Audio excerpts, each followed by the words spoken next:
Welcome to Smart Route, the podcast by CallTrackingMetrics, where you'll hear stories from businesses at the intersection of marketing, customer experience, and sales. We're sitting down with business leaders and industry experts to dive deep into the path they took to find success. Here's your host, Courtney Tyson. Hi, everyone, and welcome to Smart Route. I'm Courtney Tyson, your host and Strategic Partnership Manager at CallTrackingMetrics. Thanks for joining us. This is our very first episode. We're sitting down with power couple Laure and Todd Fisher, co-founders of CallTrackingMetrics. Laure holds the title of COO and Todd is our CEO. They started the business in their basement years ago and have since grown it into an Inc. 500 rated, top-ranked call management platform serving over 30,000 businesses worldwide. Thank you, Laure and Todd, for being here with us. Thanks for having us. Great to be here. Yeah. I'm really excited to chat with you both. We're here to talk about your journey to success, what worked, what hasn't worked, and what the future holds. So let's jump right in. So what gave you guys the idea to start CallTrackingMetrics? How did CTM come to be? That's a great question. So we really kind of we were doing consulting work. So we were working with a number of different types of businesses, and from a car dealership to a bail bondsman to a plumber, they all had a similar need for the ability to associate a phone call to a paid ad. Right. One of them told me, I won't let you run my paid advertising unless you can tell me how many phone calls it generated, or whether or not it generated a phone call.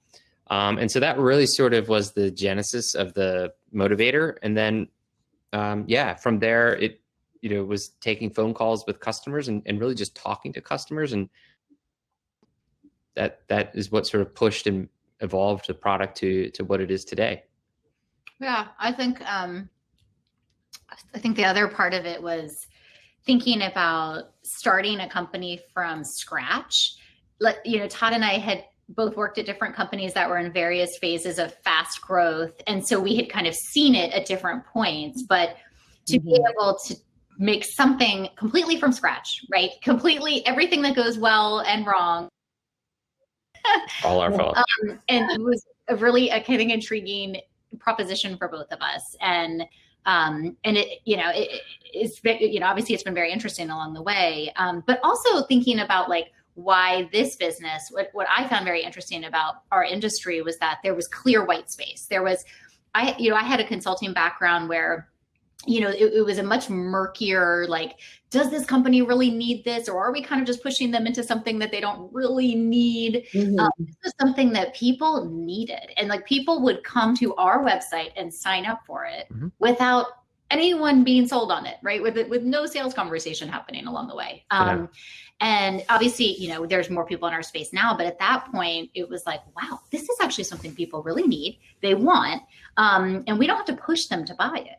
And also, as we were watching it across those first, even the first few weeks and months, you could see how it would scale, which always is appealing to me to think about that from a revenue perspective and just from a financial perspective is let's find something that people want that scales, right? That, the more customers we have, the better the product is, and that, we can find economies of scale so that, all of our costs don't have to go up in the same way. And so it was intriguing for a lot of reasons, right? Yeah. And so, those are just some of the other things. That's a great story. It's very interesting. It seems like what seemed like one small idea evolved into almost like this new technology, right? Which, like you said, so many businesses in general can benefit from.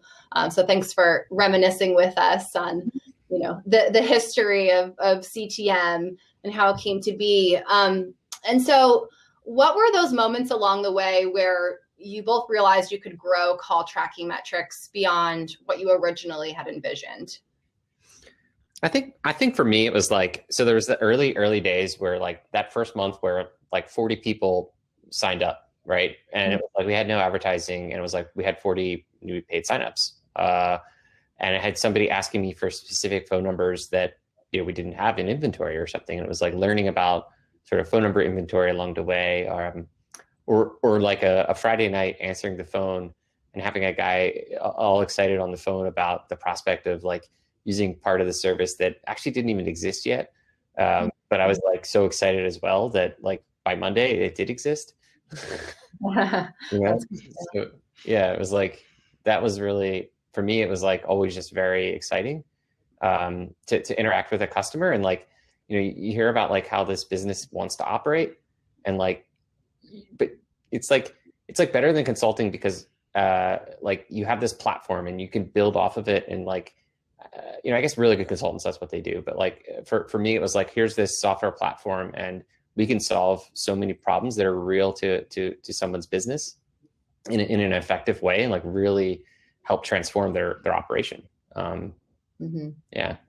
Maybe another one for me was when we had a prospect who was migrating from a like physical data center to our software, and it was like their whole lifeline is based on phone calls. Like that was the part of their product was handling phone calls, and for them to go away from their homegrown solution to using our solution to stand up their whole business, to me that was like a real motivator. That like, wow, like there are actually established businesses that are vastly larger than us that are now choosing to stand their whole business up on top of our software.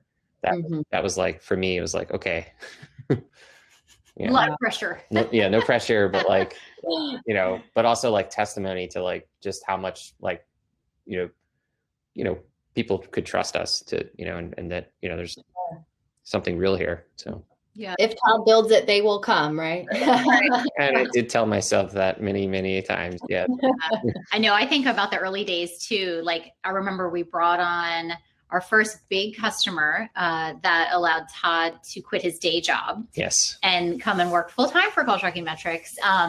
And it was interesting going through that exercise and like, redlining contracts back and forth with full in-house legal team and everything. And, it's Todd and I sitting in our basement doing this. And it was like, wow, we just got this huge customer to sign up. And we stole them away from a competitor too, that was like 10 times our size. Yeah. And they were so excited to be signing up with us. And so, just excited to be working with us. It was like, wow, imagine if we had like all the resources of that big competitor that we took them from. Imagine, what we could do. I think also, like, I remember a conversation I had one time just socially with somebody who was asking about our business and everything. And they were like, well, do you think it could ever be like $100,000 a month, business and revenue? Do you think you could ever do $100,000 a month? And I was like, oh my gosh, I don't know. I don't know. That's like really, I don't know if we could get there. And then very actually quickly thereafter we did. And I remember thinking to myself, like, gosh, like you should not be so pessimistic. You shouldn't, yeah. Like that took like a few months and we did that. Yeah. And so for me, it helped with something where I was like, I need to just always be thinking, think bigger, right? Think bigger than we are right now. We were I think we were actually pretty conservative, very conservative and aka pessimistic in the beginning, right? Yes. About our numbers and prospects. We were like, well, maybe this will, maybe this will grow, maybe not, Yeah. Yeah. The other thing for me too, is like, I just, especially across our first few years, we would hire, every time we would hire new people, we were so selective about who we hired, right? Because we're such a small, tight knit group, and every hire we made was so crucial, right? First person doing a job, that the energy and the excitement that they would come into the organization with, learning about our product. And typically people we were hiring had backgrounds in marketing or in some kind of related field. So they got it. They were like, oh my God, this is the most amazing thing that you guys are doing for companies. And so every time that, people like that would come in the organization, it was like, validation of like, you're right, this is amazing. And, just kind of, they were, the sky's the limit with this. You could sell this to thousands and thousands of companies. Like their energy, we definitely, fueled off of as well and kept us going. That's interesting. I think that all of your new hires till this day still have that same energy and excitement about the business and where we could go with it. Of course, that's a true testament to your leadership too. But yeah, it's interesting to hear too, there were just a series of aha moments along the way. And, I'd imagine you still have those aha moments today as the company continues to grow. Absolutely. Yeah, absolutely. Yes. Yeah. So what are the best pieces of advice you've received along the way and why? Ooh. That's it. I think one of the things that we've always been really careful of is like, like we said, we started the business from scratch. We were like, all right, we've been in all these different crazy startup environments that have done this all different ways. Let's just start this from scratch where, we are running a profitable business from day one. And so, one of the things that I remember hearing very early on was like, and Todd, you talk about this too. It's like, people don't solve problems, right? Mm-hmm. So, I always have adding people doesn't. Adding people doesn't solve problems. Right. You just because, you have a problem doesn't mean hiring 10 people is going to necessarily fix the problem. Which is why I think we were able to steal competitors. Go ahead, Laure. Yeah. So that's something definitely that I've always kind of kept in the back of my mind is that we need to be really careful about the people we hire, because we only hire the best, right? Mm-hmm. We don't hire anybody that we have a question mark about, and making sure that we really think about each person we hire and their impact on the organization, and not just. I feel like in the startup world and in the VC world, it's like it's all about how many people have you hired, mm-hmm. how many people work for you, and that's always been the question. Yeah. Or the measuring kind of question that everyone throws at you. Yeah. And it should be, who are the people that work for you? Right. Tell me about them. Right. Because it's the people and their individual contributions that matter so much. Yeah. And the other thing I think is invest in culture. Like I remember getting that advice, and they, I remember hearing invest in culture way before you think you need to invest in culture. And I think even some of the things that we do now, I mean, we've got like 60 people that work for us, and I some of the things we're doing on the culture front, I've seen done at much later phases in companies before with many more employees. And so I just always have followed that methodology of invest in the culture, right? Make it a huge priority, even when it's 5 people, right? Because it matters. And I think that's really, we see that now really coming to fruition as we're growing faster and hiring more people, our ability to hire really good talent is very much impacted by the investment that we made early on in culture. What I'm hearing is it's quality, not quantity, in multiple areas of the business, from people to culture. And I think that's a great point, right? You can have 10 ping pong tables, a pool table, and a room full of video games, but if there's really not heart or that family dynamic at the core of the culture, really, how strong is it, right? And we're very fortunate at CallTrackingMetrics to really have that family type, close-knit connection to each other, which again, I think is a true testament to you and your leadership. So that's really great knowledge to share for any leader or business owner out there listening in. I see this next question. It's a tough one, right? Because every decision made has gotten CallTrackingMetrics to where it is today. But, looking back, is there anything you would do over as you were getting started? Pick a shorter name. Yes. Yeah. Okay. Yeah, I lamented the name. I mean, the name has served us well because it's good for a Google search. But at the end of the day, I think a shorter name could have actually, It's like even when you think about like explaining to a customer your email address, like my email, it takes like 10 minutes to tell somebody my email address. I think I actually am a faster typer today than 10 years ago, and it has in part due to the fact that I have to type CallTrackingMetrics so much. Well, and the other thing about a shorter name is it forces you to pick a name that's perhaps broader and could be more encompassing of your product as it evolves. And we definitely find that now, where we're no longer just call tracking. That's just a component of what we do. And, with a shorter name that's more vague, you're not limited by your name in any way. Right. Like the fact that we're a chat service provider, SMS service provider, a web form service provider, a call center service provider, right? Like, that's all encompassed in who we are. And, does the name CallTrackingMetrics encompass that? Well, you could argue it does, but it's still a lot to type, and it does in some ways pigeonholes to the call tracking ethos, which is core to us. But I think we're much more than just a call tracking provider, and that's where the metrics still applies. So the name works, but I think shorter name, faster typing, easier to email people. What else? What would you do differently, Todd? I mean, from an architecture standpoint, of course I would have built things differently. But we've excellent engineering team now, so everything's good. I think I think in some ways if we were doing it again, I think I would have actually built the team faster. Just knowing what I know now about how to hire people, I think. But I'm very happy with the way we've grown it. Steady, slow and steady, wins the race. But yeah, I mean, I could have seen us like ramping up some parts of our team sooner than we did, but I think, yeah. Yeah, I think also like, I have a whole list, by the way. I can think of all sorts of things. I'm the pessimist in this relationship, as you can tell. If you ask Todd to think about something like this, it's like goes against his brain. Well, the thing is that I know that we are here today, and every little decision we made is what ultimately is why we're here. Some decisions were good, some decisions were bad. Even the bad decisions we have learned something from. And that learning, I can't disqualify what I learned from any of the mistakes we made. But how would you, if you were talking to someone who was doing this, what would you tell them? Like I have a couple here. I think don't undervalue your service. Don't undervalue pricing, because it's a race to the bottom. That's true. So it's think about really think about the value you're bringing to to organizations and price your product that way. Don't try to create a free plan or super cheap plan to get people in, because the problem is then it doesn't mean that it doesn't mean that they need any less help, right? And actually, in a lot of cases, they actually need even more help than the organizations who value your offering at the level that it should be priced.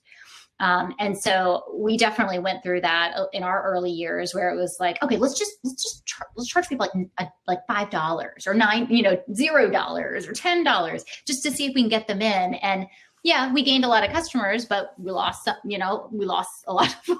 Yeah. And what happens also is you put pressure on the other people in your market to also bring down their prices. So, well, and you end up providing sub quality service, right? You want to provide the best quality service possible, because that's the best thing you could do for a business. So, unfortunately, not every business is in a state where they can afford to have the best quality service. So it just may be a good time to pass on them, right? It's best to have customers where you can work with them, you can collaborate with them, you can be a partner with them, right? But to sometimes to do that, it requires a level of economics that mean zero is not usually the option, right? I think also kind of on that same vein is don't shy away from charging, pricing services that customers need to be successful using your product. Right. For a long time, we thought about our product as just our software.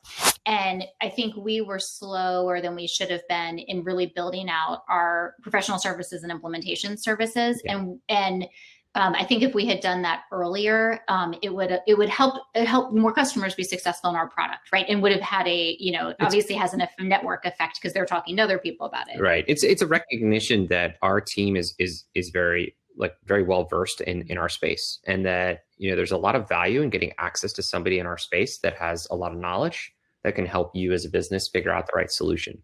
So that isn't free, right? Like that's a value add, and that is the motivation for why we should be focusing on building that out, right? Yeah.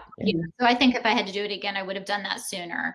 I think also, I think spend as much money on marketing as you can. Yeah. We've gone kind of back and forth in our history, like as we've thought about our budgets and kind of where to prioritize things and where to put money. And it's very easy to cut the marketing budgets to do other things that sound very interesting, right? But the problem is when you cut the marketing budgets, then you have less revenue, less new customers. I can say this: there's nothing more interesting than having more customers at your door. Sure. So I think, for somebody starting a new business, invest everything you can in marketing. Now, what needs to come along with that, though, is make sure you have somebody who's really good, who knows how to spend that money, because you can also waste a whole bunch of money. If anybody's tried to ever set up a Google AdWords campaign, it's not as simple as it seems. So I think, invest in marketing as much as you can, as early as you can, and make sure that you have somebody really good running it. And then, and the money will come for the other things that you want to do in the organization. Sure. And track the success of those ads with phone numbers, right? Right. Yeah. I mean, with all those things said, we're at such a great place today, right? I'm in a customer facing role, and I can say with the utmost certainty that all of our customers see such a great value in what we do. But yeah, all really great pieces of advice and information for our listeners. I want to talk about your relationship, right? And your dynamic. So, the energy you both have, I think individually and collectively is really impressive.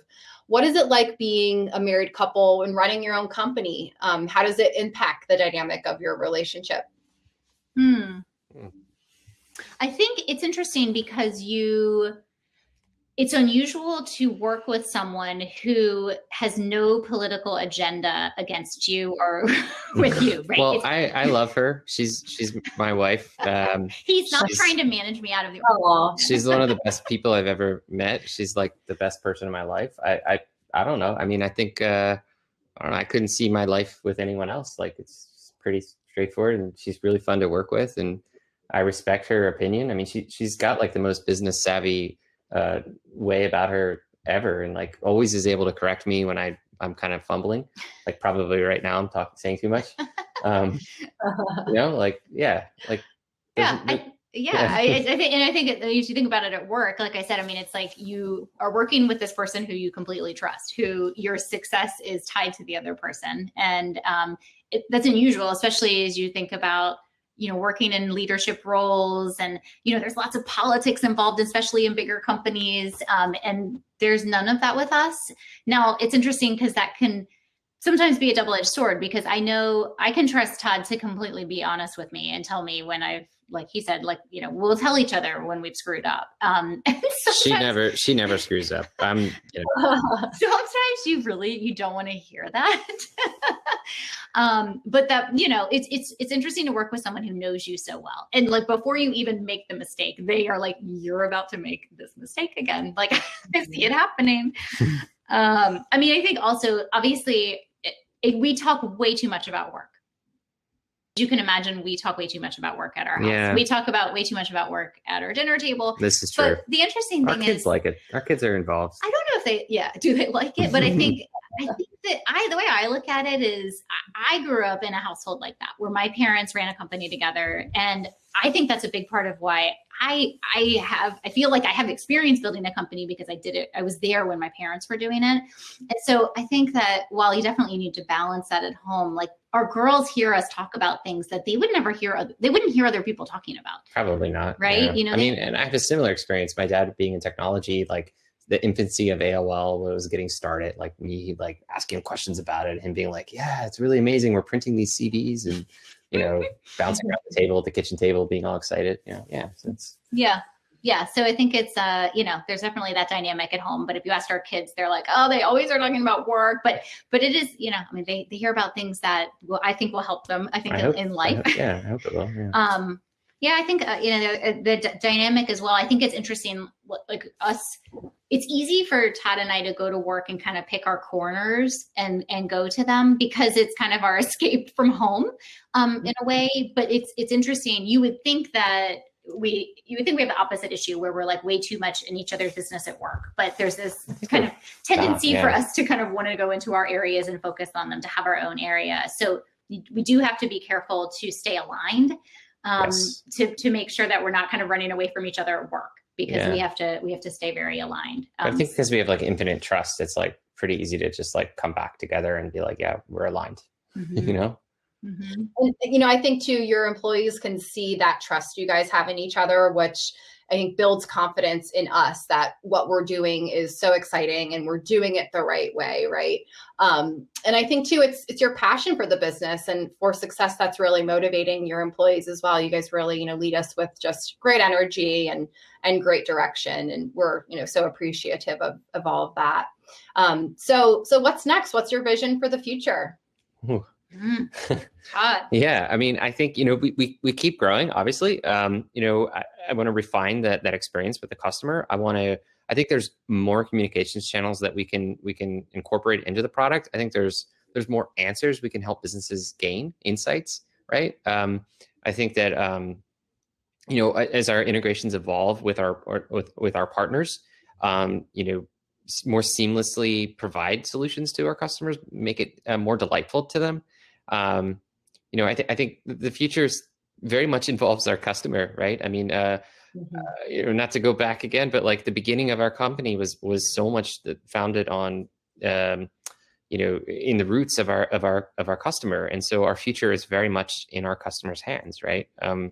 As we march forward, the capabilities we build, be it for more advanced natural language processing and artificial intelligence tools that will hopefully enable more seamless interactions with customers and more efficiency in how our customers operate their business, that we can continue to be a valuable partner to them, and that that evolves, but evolves based on the needs of our customers, the real needs of our customers, because that's how we're a valuable tool, right?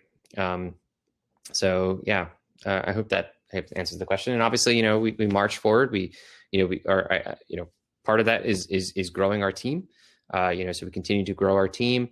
We continue to expand the footprint of our software, because that's how we'll ultimately improve the experience of our customers and expand our customers' capabilities as well. So yeah, I think that right. I mean, right, Laure? Yeah, I think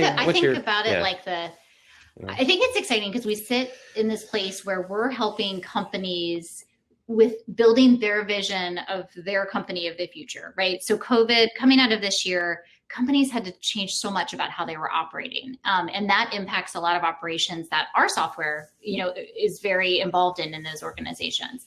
So, I know we think about this even at our company, is like, what does our company look like physically in the future, right? Like, how does it operate? And I think COVID has forced a lot of organizations to think about that. I think it's really exciting. I think we're at a really exciting point in our company and how we're thinking about, what we look like across the next few years, whether that's physically and where are people in the world and how are they communicating? What are their jobs? What do they look like? And it's really cool to think about that, like I said, because our product is right there helping so many other companies do this. Yeah, like I mean, I don't know how to translate this, but like I opened up our mobile app just now, and Alex is dealing with a customer in a chat, and in 30 seconds I was able to provide some advice to Alex because I glanced at my phone and I was like, oh, I can help Alex on that. So how do we maybe amplify that use case out to all of our customers and make that more like widespread, right? Where, in some ways, like that's the one small way that I think we can maybe even make the world a better place, right? Because now a customer service agent has an answer and a customer has a solution. And that was all in part because of the technology enabled me to glance at my phone, see a solution, and provide it to Alex on our team, right? So so I think our future is bright in that we'll hopefully be able to help more businesses have a solution like this in the future. So many exciting things to think about moving forward, as they relate to the company, the people, the application. I can definitely say employees, our customers, we're all really excited about what the future holds for CallTrackingMetrics. So I understand, March 1st is the 10-year anniversary of when the CallTrackingMetrics first went live. This is such an incredible milestone, and just kind of wanted to end our conversation today by congratulating you both. Thank you. Thank you. Yeah. Super exciting, really. And, just thank you, for your time today too. It was just so interesting and fun for me to learn more about, your journey as business owners and how CallTrackingMetrics has come to be such a great success. So thank you again, Laure and Todd, for your time today. Great. Thank you. Thank you, Courtney. And thanks to our audience too for tuning in to our very first Smart Route episode. Make sure to keep in touch with us. Follow us on Twitter at SmartRoutePod. We'll talk to you soon.